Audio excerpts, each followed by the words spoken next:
Our final presenter in this session is going to discuss the Queensland floods. As we all know, in Queensland, the rest of us are all helping them out by sending our tax dollars up here to finance it all, so they'll thank us all, I'm certain.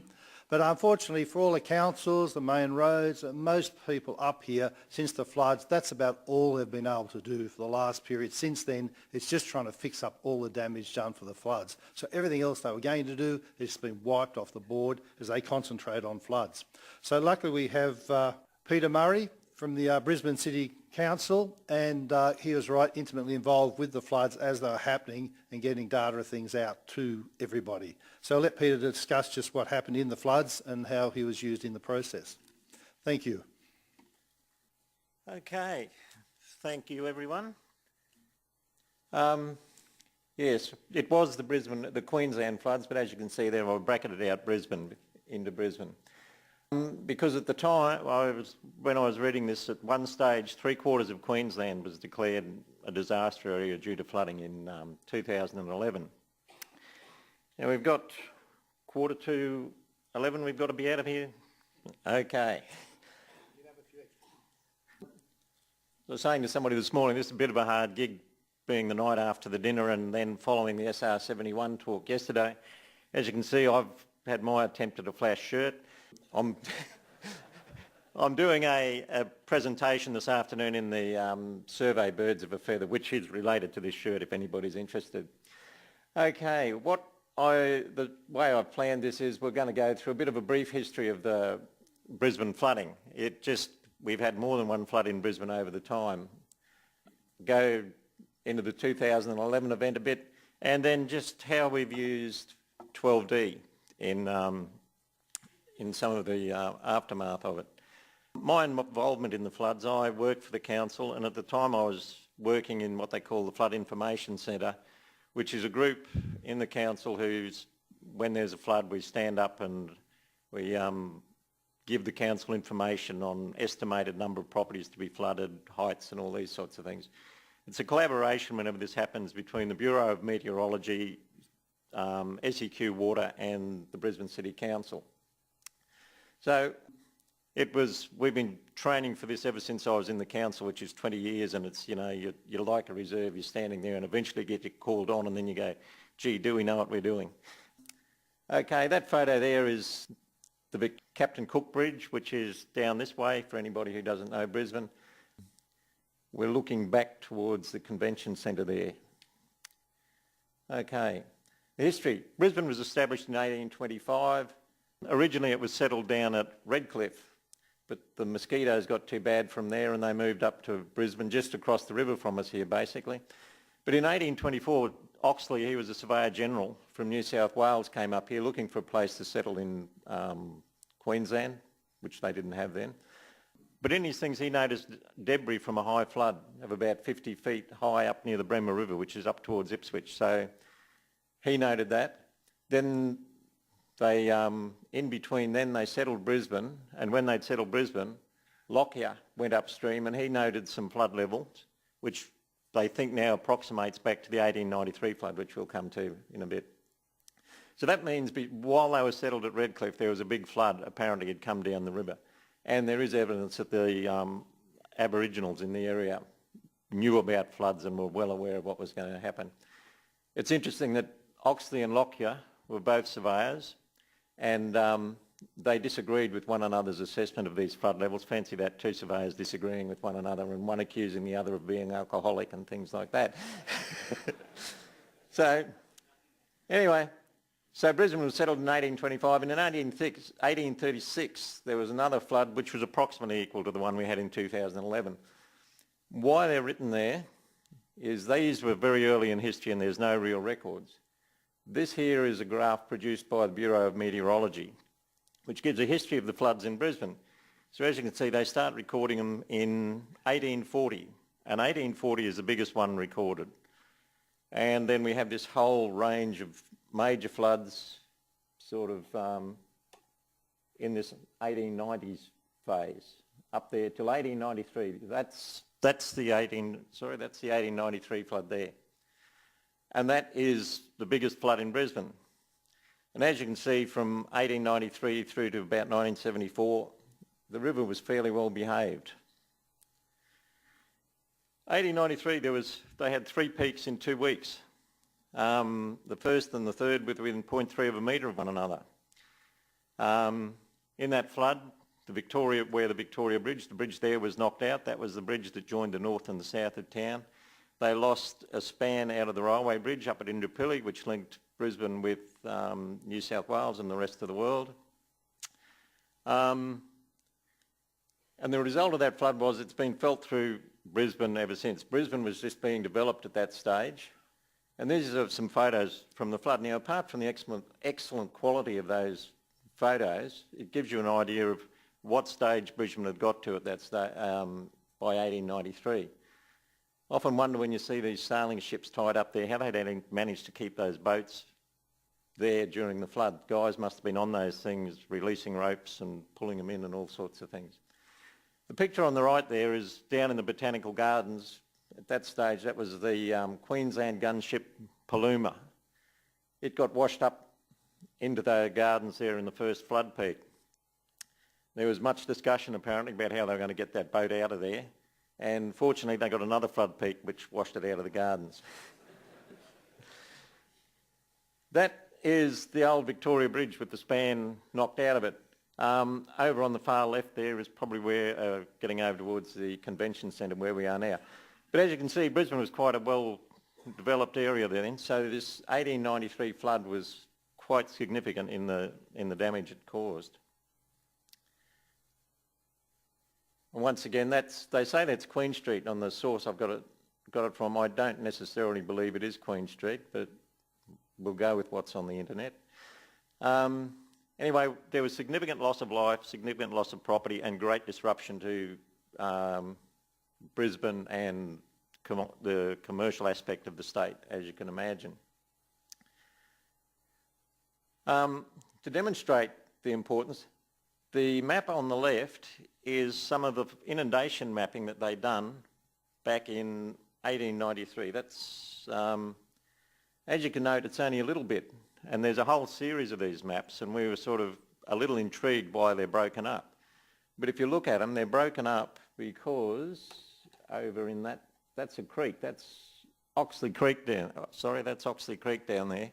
And we figured out that because access, when you got out of the city, access was so hard, they sent the surveyors out, and these guys were camped out in the bush for weeks doing this mapping and doing their own little bit, then bringing it back and putting it all together, which is the map on the right, which is dated 1924 in there somewhere.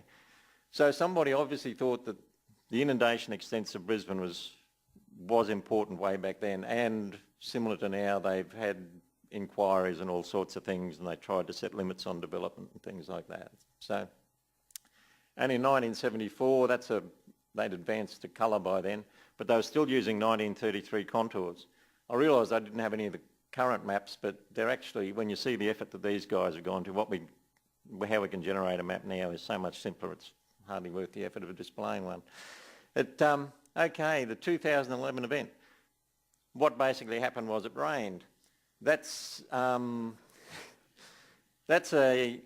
from an SEQ report on it, and it shows the rain basically that happened in Queensland over 2010. So as you can see, that goes up to Mackay, which is, I don't know, Mackay is 1,000 kilometres or something, 12 hours drive north. St George is a good day's drive west. So there was a lot of water, and what happened was the place was pretty well saturated. So that was, and there had been flooding. There'd been, I think St George had had a major flood by that stage, but it was not particularly unusual. Then what happened, if you can see up the top there, it says between the 9th of the 1st, 2011 and the 13th of the 1st, 2011, it really started to rain. And that's, as you can see there, we're getting up to 600 mils to 1,000 mils of rain in a couple of days in those light pinky areas there. And those pinky areas sit on the, if you can see there, the darker lines there are the catchment areas. So the pinky area was right on the top of the catchment of the Mary River and the Brisbane rivers. Now, I've put this up there. I wasn't going to put this up there because it's got numbers and things in it and you've got to interpret. But if you have a look in about the middle column and the right column, what I'm indicating there is where it says greater than 100. That's where the rainfalls. ARI, I've got a survey background. I don't claim to be a water nerd, but I've hung around with them enough and I know these ARI terms and things like that. Don't necessarily know what an ARI is, but it means it rained very heavily for quite a long time.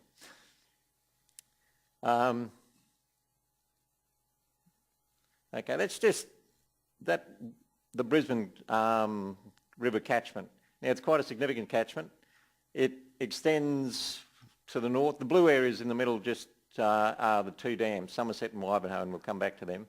But there's three major tributaries in the Brisbane. There's the Brisbane, which comes in from the north, the Bremer, which comes in from the south, and that almost goes down to the New South Wales border, that catchment, and the Lockyer, which is the one to the west, and that goes as far west as Mount Moblin, which is north of Dalby. So if anybody knows their Queensland history, that's about 2 hours drive west of Brisbane. So it's a fairly big catchment. And all those little dots in there are where the Weather Bureau has river gauges and rain gauges and things like that. And as I said, the two major dams, Somerset and Wivenhoe. Somerset is quite a small dam, and Wivenhoe, when compared with Wivenhoe. Now, Wivenhoe is quite a large dam. That photo of Wivenhoe was taken in about 2007, 2008. We're in the middle of a drought, and that got down to about 15% of storage capacity. That's the floodgates there. As you can see, there's a lot of green land behind the floodgates.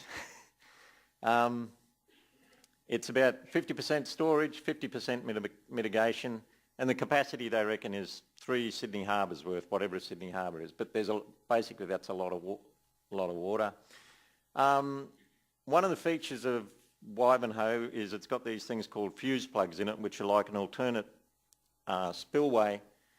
If the water tops that wall there, it's not good for dams.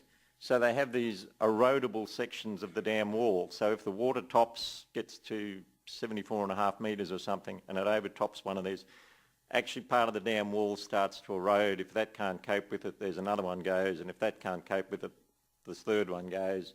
And you essentially then have an uncontrolled release of, it's controlled to a minimal extent. There's rules of operation that they run with the dam to say how much water they got over it, how to let water out of it. And a lot of them are geared around stopping the water overtopping the dam and hopefully stopping it breaking these fuse plugs.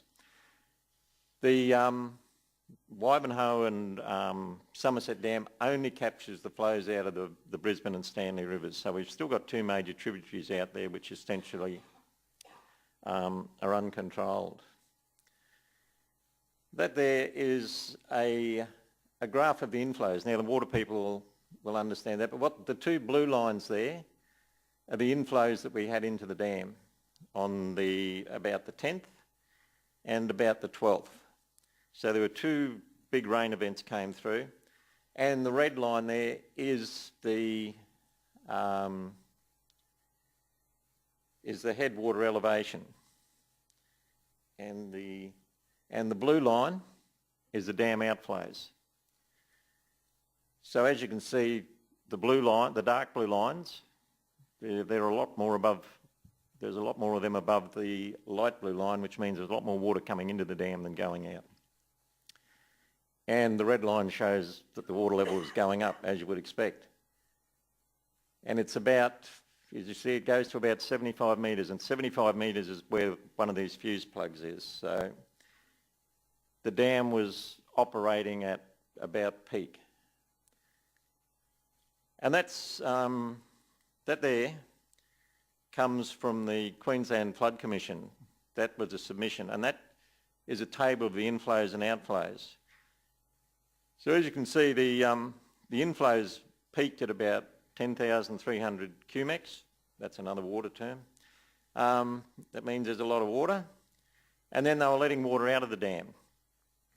And as you can see, down about 3 p.m, it says they had to stabilise the lake at 74 metres. That was to stop it going over the fuse plugs. And then at 10 a.m. above that, you'll see they kept it flow for fear of back flooding the Lockyer Creek. Now, you've probably seen the pictures on TV of the flooding in Toowoomba. That water didn't come to Brisbane. That actually heads west and goes out and demolished Condamine and places like that. But there's a lot of water fell this side of the range. Now there's, I don't know if you know the Toowoomba Range at all, but it's a dual carriageway with the standard medians up there. The water was flowing down that to the height of the median, so when you do your aquaplaning calculations, it sort of becomes a bit redundant. So the water was just unbelievable, the amount of rain that came down. The Bureau of Meteorology suspects, even with all their gauges up there, that they did not catch these areas of really intense rainfall, and they're trying to backtrack through their radar images to try and figure out what the rainfalls might have been. And the worst case, I saw this in this submission, and I thought I've got to put it in there, but what it says is that if the lake's at 80 metres AHD, so that's 5 to 6 metres above the spillway height,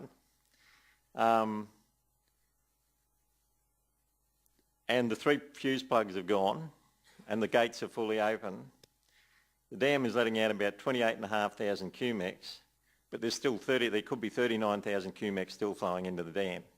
Yeah, I would really like to see that, because I reckon that'd be even more spectacular than an SR71. I think that might be a challenge for our modellers to actually model that, and I'd love to see the visualisation. So, but anyway, somebody has done those calcs, and that's the sort of big numbers that people are talking about. I think they're talking about 1 in 100,000 years for that, which sounds a lot, but as one of our flood modellers said, if I could get those odds on lotto, I'd be in there every week. So, okay, that's just a couple of flow. That was the dam when it was full of water. It looks a lot more serious than it did when it was down at 15%, and that's a very scary thought when you think that all that water is just sitting above Brisbane, retained by that. And that over on the right, in the right-hand photo, that's where the fuse blocks are. So it was quite something when it was going. Okay, in Brisbane, that was just the heights at the city gauge, which is just round the corner a little bit near the CBD. I'm running a bit over time, aren't I? Okay. That is just outside of, during the flood, that was just outside here. That was, and when I'm talking about the impacts on development, that railway line was built before 1893, but they built that line partly to avoid the flood heights they knew they were going to get in Brisbane. So that was a ferry terminal. We lost ferry terminals. That's just across the river here. The big Ferris wheel out there. That's the convention centre at the time. Where we used to have the photos taken out the front, there was about 1 metre of water. Lang Park got flooded. If you know where Lang Park is and you drive past it, it's a bit hard to believe that the water would get there. But I think they were playing soccer on it within a week of it being flooded. Oh, there. And then in June, nearly flooded again with New South Wales tears. Okay, just when in the aftermath we had a whole lot of data, and that's Nearmap. If anybody knows Nearmap or wants to know anything about Nearmap, come and talk to me. But they flew that within 12 hours of the peak of the flood. We got clearance from CASA to get them to fly there. It was absolutely brilliant the way that worked. We had all our LiDAR levels, GPS, and we got rhythm bathymetry from Marine Safety Queensland and Port of Brisbane, and all that was used in a lot of our post-flood analysis. That's the Nearmap, and it's just a brilliant resource, Nearmap. They fly the place every 2 months or something like that. Our guys went out and took levels. The one on the left is sort of a typical example. You can see where the mud came up to the wall, and on the right is just where it ran up a road somewhere, and they're using GPS.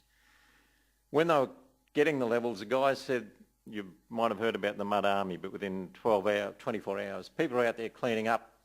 Those gurneys were the biggest danger to flood marks you've ever seen. The guys said when they went out within 24 hours, they were flat out finding a flood level in some places. They'd been cleaned off and cleaned so well.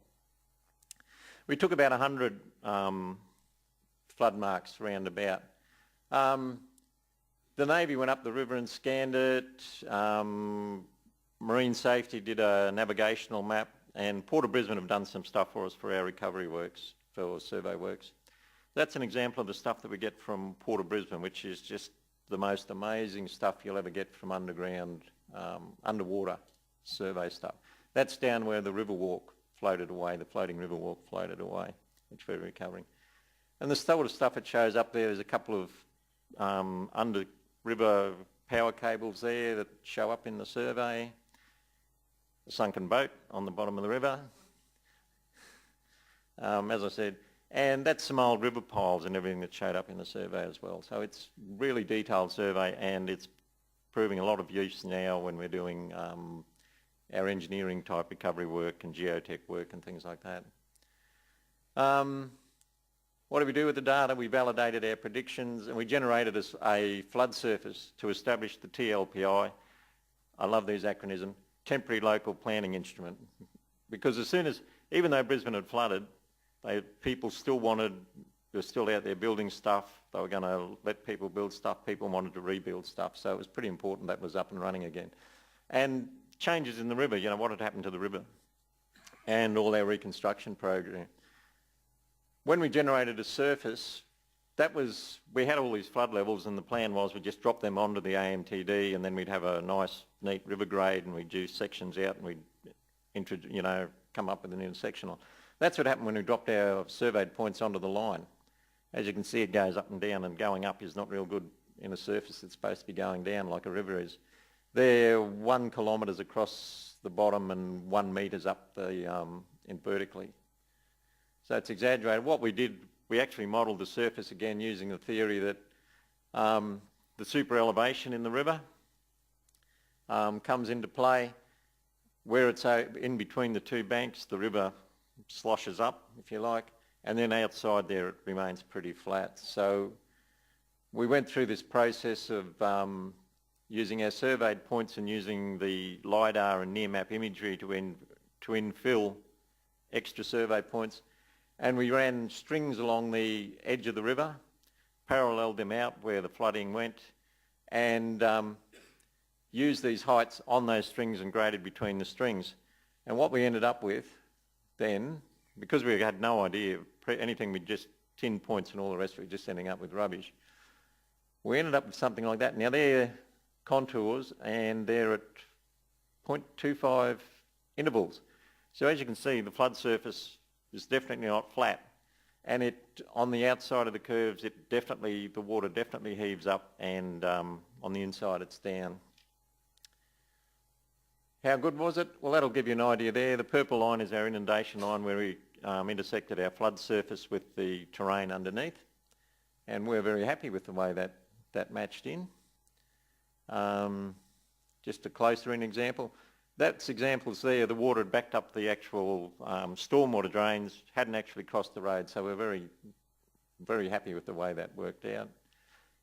That's the overall extent. So as you can see, there's a big chunk of it. Brisbane went underwater. And that there is just that old profile, but that's the right and left bank profiles as well. So there's lots of sloshing around goes on. Accuracies, we're pretty happy with the accuracy. We went through all those things there. But the big thing was, if you take the flood from up about Ipswich or even up further, it only falls, the flood surface only falls about 2.25 of a metre per kilometre. When we get all those flood levels and put them in, we don't have much latitude to play with those levels we use to grade between. If you mess around with them, the whole flood surface just turns to crap pretty quickly. So we're reasonably happy that we've got a good accurate surface, but we're not claiming any more than half a metre.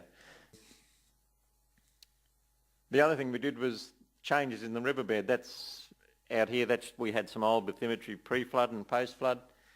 If you see those there, they go up to about, the differences we got was 12 to 14 metres difference between the old bed level and the new bed level.